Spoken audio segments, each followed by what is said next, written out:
staff this season, what have you learned about just this job and this team and with all the challenges you guys have gone through? Oh, man.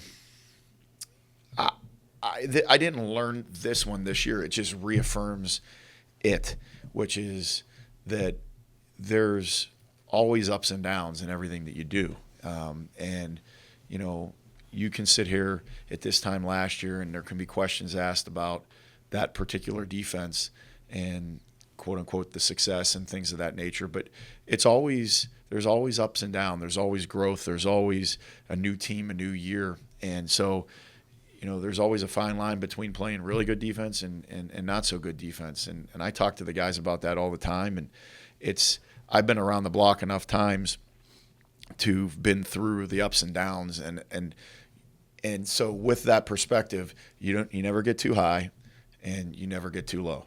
Because if you get too high, you get fat and happy and you take things for granted. If you get too low, you lose your confidence. And I've been through that enough times personally in my career to know that. And so when things aren't at the level you want, you just keep working and you keep coaching and you keep teaching, and eventually that tide turns, and all the experiences that the guys have will eventually be the reason why they play really, really well. On the flip side of that, if things are going well, you can't take that for granted. You can't take the details for granted. You can't think it's just happening because, quote unquote, you're a great schemer or coach or you're a great particular player. Like, everyone has to work to have that success. So I think this year just kind of reaffirms that for us. And so. What's the legacy of Tyler Newman? Pardon me? What's the legacy of Tyler Newman? Number one, he's a great player. You know, I think he'll go down as one of the best to do it here. And then I think just he can pass down how he works to people and the type of leader that he is. He's not a you know, a guy that is just going to be remembered as a vocal guy. Like, you watch him practice, he's one of the hardest workers that I've ever been around. And I've said that on record about him before, and it's just true. Like, all those young safeties get to see how Tyler practices. All those young safeties get to see how Tyler plays. All those young safeties get to see how Tyler watches film. So that carries on. You know, it's one thing to just be a good player. It's another one to actually leave a legacy. Well, you talk about in leadership, guys that leave a legacy are people that influence others once you leave. You know, it's one thing when you're there to affect it. What about when you leave? If you can have something after you leave, then that's like real leadership. So that's what he does and who he is. What are your impressions of Phil Longo's version of the air raid? Oh, I got great respect for him. I think he does a great job. You know, he runs the ball maybe a little bit more than some of the others. I think there's a physical element to it. They do a really nice job with their zone scheme and their counter scheme. Obviously, there's always the route concepts and the route variations and the progressions that come from Leach and Mummy and those guys and down the tree. So you see that obviously in what he does. But I've always kind of respected him from afar, just in what he's done.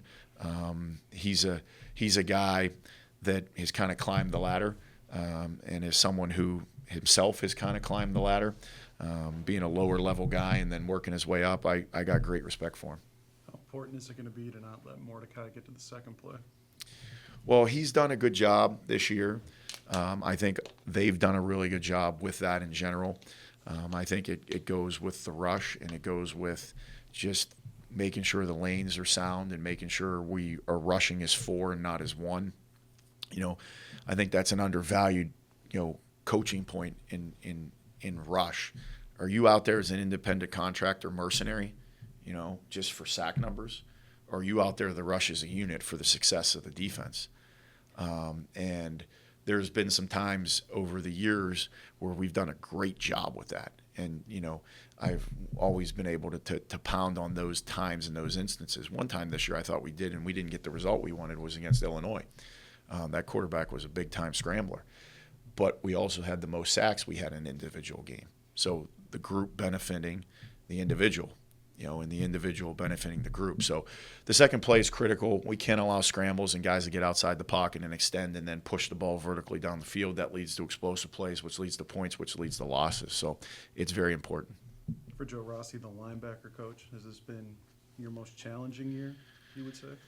Well, as the linebacker coach, we've been through a slew of guys. We came into the season young as it is, and then got to continually get younger and younger. I think some guys forget about LeCaptain, and he's been a guy that's been really good for us on special teams as a leader and a good linebacker, and we lost him in training camp. So that part of it, but my eye is on the bigger picture in terms of I just see the growth that these guys are having. I see the experience that these guys are having, and I know there's going to come a time, whether it's next year or 2 years from now, when you're going to be asking me about, these linebackers they're really impressive. They're really a great unit, and that time's coming. I don't know when. The sooner the better. But I look at it as an opportunity. Has it been tough when you're getting new guys ready to go? Well, that's what the job is. So when there's an opportunity, when you got two experienced guys, I always say to myself, enjoy this year, because just around the corner, there's going to be a year when you got new guys who aren't experienced. So through all the ups and downs, how would you say your defense is better than it was from day one? Well, I think a couple things. I think number one, I think our pass rush has grown throughout the year. Okay. Number two, I think our underneath zone coverage has improved throughout the year.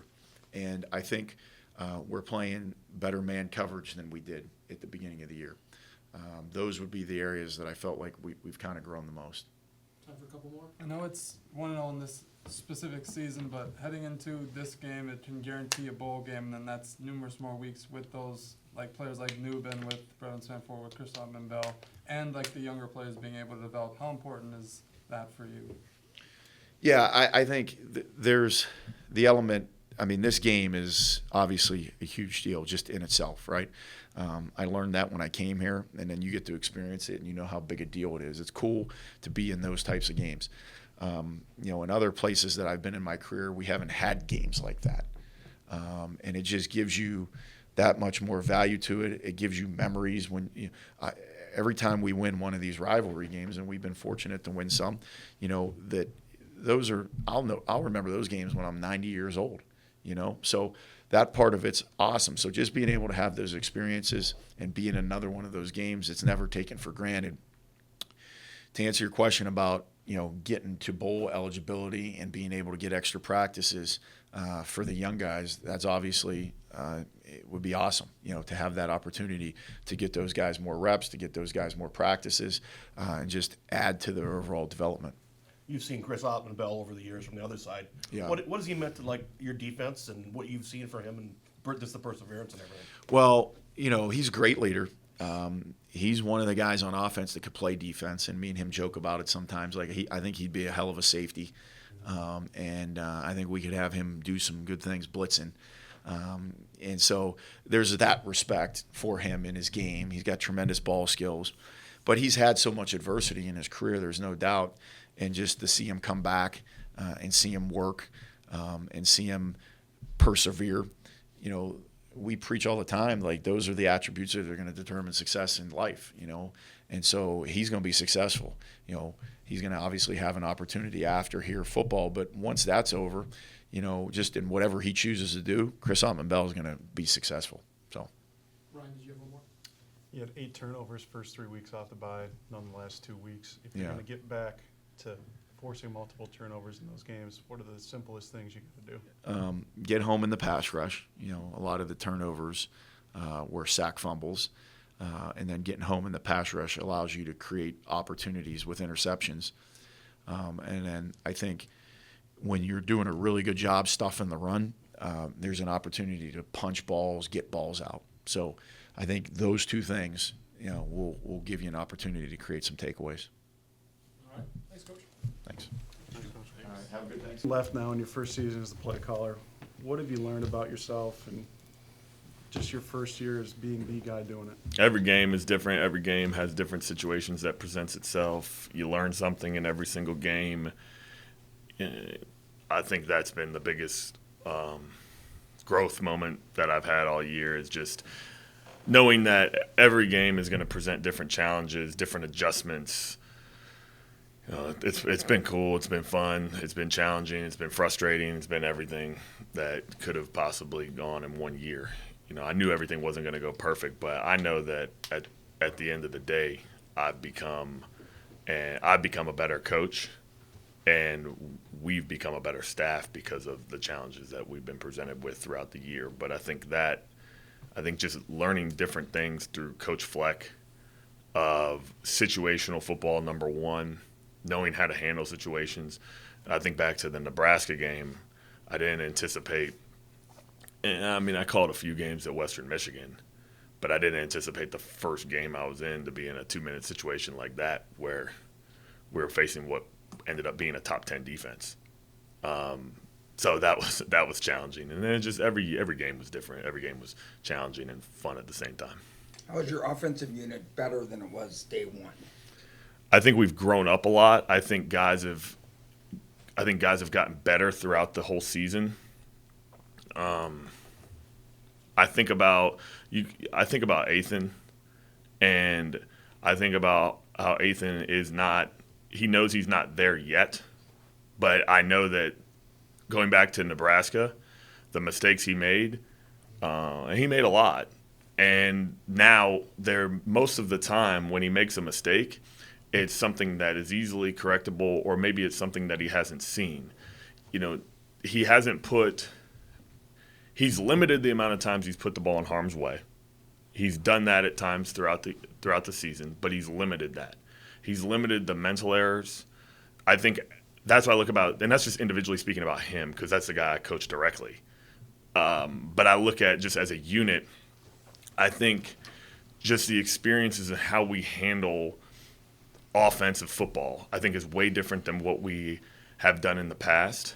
And I think you can see that with us offensively, is that it comes down to making the routine plays, but the amount of offense that we use and the things that we do to be able to put our guys in a schematical or physical advantage, I think has been a huge growth thing for us. I think back to the spring, and you guys were there. I think it was the middle of the spring. We couldn't get lined up, with everything we were doing pre-snap, and we had a hard time executing at times because it is new. It was new then, and I think now you watch us, we can put things on our guys that we wouldn't have been able to do 12 months ago. And I think that's been the biggest thing that I've seen just from a growth standpoint with the whole unit. And then I just look individual players. I look at Daniel. Daniel's become, I don't know what he'll be, but if he's not one of the best receivers in the Big Ten, I don't understand. I just see him every day, so I'm biased. But I see his growth. I see Ariante's development. I see just those individual things that people only see on Saturdays that we see throughout the week and we see daily. I just see that, and I know the future is bright with those guys that are coming back. That's what I think, and that's what I look at when I look at our unit. What do you look at PJ's influence on play calling kind of outside of fourth down? I think he's always been in a position where, number one, he's always giving me advice throughout the game. If you get in this situation next time, possibly do this. Maybe it might be, hey, next time we get in this situation, you might have 2 downs to get it. You might have a position where, hey, we might need to push the ball down the field a little bit. We might need to throw it like the Purdue game. We went into that game knowing that we had to throw the ball down the field. We knew we had to create those explosive opportunities.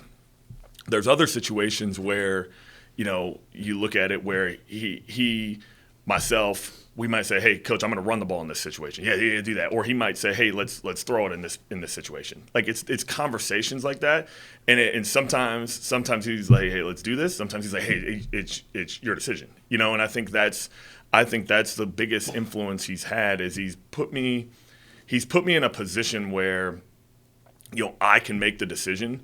But I think he's always been extremely supportive throughout the whole thing of, hey, let's think about doing this in this situation next time. And then, like, the biggest thing I think from a play caller standpoint is on Sundays after the game. Because he like I said, every head coach is always going to be collaborating with the defensive coordinator, the offensive coordinator. That's always going to happen wherever. Where I think I get the biggest benefit from him is on Sundays, where he might say, it might be after a loss, which is hard. It might be after a win. We had a number of discussions after Nebraska, after Iowa, just about different things that, hey, maybe you should have done differently in this situation. Or, hey, I really like this situation. I like this decision you made. Or it might be after Northwestern, Illinois, where he's like, hey, I didn't like this decision that you made, and we talk about it. That's what I think has been the biggest thing, because I think I've grown in that aspect of taking what he's saying to me and the information he's given and adapting it to the next game. That's what I think, to answer your question, how he's influenced me, that's probably the biggest thing. I think just in game, just different things that he said. Like the end of the Michigan game, the end of the Michigan first half was awesome. How we ran the clock down. We knew exactly what we were going to do, and that was him. He was managing that whole situation, and he just said, hey, get your play ready. This is what I'm doing. Okay, cool. I'm on the same page. Let's do it. And then, like, that type of stuff is critical. And I think that that's very important to have as a head coach. And in a head coach, and it's to be supportive of both the offensive coordinator and the defensive coordinator. Looking at Chris Ottman-Bell, what's his legacy going to be here? Chris is I look at Chris. I talked about him a little bit last week. And I'll just say it again. Like I just remember when we were recruiting him, when he was just a youngster, and how much he's grown up and how much he's matured. I think that when you go through adversity and trials and tribulations that he has with just handling the different injuries, the different setbacks, that's what I think he's going to take away the most from his career. And he'll be able to learn that. It might be 15, 20 years down the road where his final season didn't necessarily pan out the way he wanted it to, but he'll learn from it, and I think that that's going to be huge. I think he's been a great teammate. He's been extremely, extremely fun to be around. He's always a guy that has an upbeat, positive attitude, whether he's attacking his rehab, whether he's attacking practice, and he's fun. He's fun to have on game day because he's just a good dude, and he's a good teammate. He's a good player. He's a good person. But I do think when he sits down and he gets together with his teammates 10, 15, 20 years down the road, he's going to remember the moments that he went through that were the hardest. And this year was one of the hardest for him. Time for a couple more. If you had to pinpoint the biggest area where Daniel Jackson took a step forward this season, what would you say? Number one, catching the football. That's been a huge thing for him. I think he's had 2 drops on the year. One was last week, and I think he had one against Nebraska. I think that was where he gained so much confidence. I talked about it last week about having confidence with catching the football. I'll never forget going into that Wisconsin game. He spent so much time after practice catching over-the-shoulder tennis balls from Coach Simon, just nonstop, just catching hundreds of them. And then he made that play in the Wisconsin game last year, and it was the exact same thing. It was like he was on the practice field catching a tennis ball. I think that's the number one thing. The second thing is, and it's a great testament to the rest of our guys, just his preparation and how he gets ready for a football game. It's very cool to see, and it's very cool to see him go throughout the week, because when you go throughout the week in practice, guys practice, but you also, at this point in the year, you're doing your best to make sure that these guys are healthy when they get to game day. So he might go throughout the whole week where he takes limited full speed reps, and that's just in general. Whether you're injured, hurt, not hurt, like you're doing that with every guy. You're trying to take the banging and the beating off of their body a little bit, and he'll go out there and he'll take walkthrough reps, and then he'll go out there and do it full speed. And I think that just shows how mature he is, how much of a pro he is. He's just grown up. But catching the football has been the biggest thing. He's so reliable now. You throw the ball to him, and when he dropped that ball last week against Ohio State, it was like a dream. Like, that was made up. And I think that's where he's grown so much. He's really become a number one guy for us, and I think that's what you talked about the unit getting better. What have I seen? He's a guy I'm excited about that's coming back. What are the challenges of this 2023 Wisconsin defense? Well, They've done a number. At Cincinnati, what they did was they were a little bit different schematically. They've done that too, but then they also have the ability to go 4 down. They can get into some 5 down stuff.